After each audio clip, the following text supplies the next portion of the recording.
एक और चीज़ बहुत कॉमन है और वो ये है कि बुखार में जब पट्टियाँ की जाती हैं तो शिवरिंग होना स्टार्ट हो जाती है।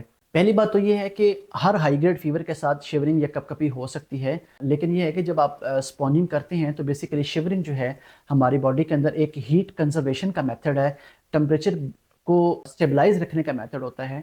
हमारी बॉडी के अंदर, ब्रेन के अंदर एक थर्मोस्टेट सेट है जो कि एक टेम्परेचर को रेगुलेट कर रहा होता है, लेकिन जब हम स्पॉनिंग स्टार्ट करते हैं तो टेम्परेचर जो है वो एक तेज़ी के साथ जब डाउन आता है तो हमारी बॉडी का जो थर्मोस्टेट है वो अंडरस्टैंड नहीं कर पाता कि इतनी तेज़ी के साथ टेम्परेचर डाउन कैसे हो रहा है। लिहाजा वो एक प्रोटेक्टिव मेथड के तौर पर शिवरिंग स्टार्ट कर देता है, कपकपी स्टार्ट कर देता है, जो हीट कंजर्व करता है, ये हीट बचाता है, ये हीट पैदा करता है और हीट को कंट्रोल रखने की कोशिश करता है। ये कोई परेशानी की बात नहीं होती, ये कोई डर घबराने की बात नहीं होती, एक नॉर्मल बॉडी मैकेनिज्म है कि जब भी बच्चे को या अडल्ट को बुखार होता है तो आप पट्टियाँ करते हैं तो सर्दी या कपकपी होना शुरू हो जाती है। ये एक नॉर्मल बात है।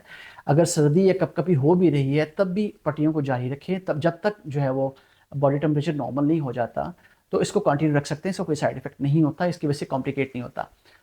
अगर गर्मी का बुखार है या सर्दी का बुखार है, दोनों सूरतों में ही बच्चों को या अडल्ट्स को पट्टियाँ कर सकते हैं, कोई उसका साइड इफ़ेक्ट नहीं होता, नुकसान नहीं होता।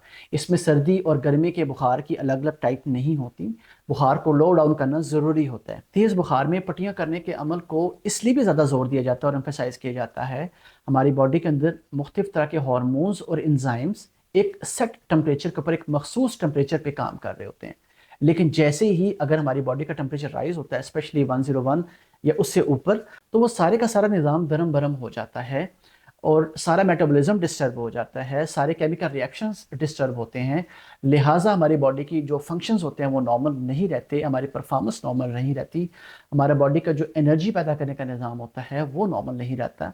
इसलिए बुखार की हालत में इतनी कॉम्प्लिकेशंस होती हैं, कमज़ोरी महसूस होती है और कुछ खाने पीने को भी दिल नहीं कर रहा होता एंड सो ऑन। उम्मीद है कि ये सारी इन्फॉर्मेशन आपके लिए बहुत ज़्यादा फ़ायदेमंद होगी। अपने और अपने प्यारों का बहुत ख्याल रखिएगा। अस्सलाम वालेकुम।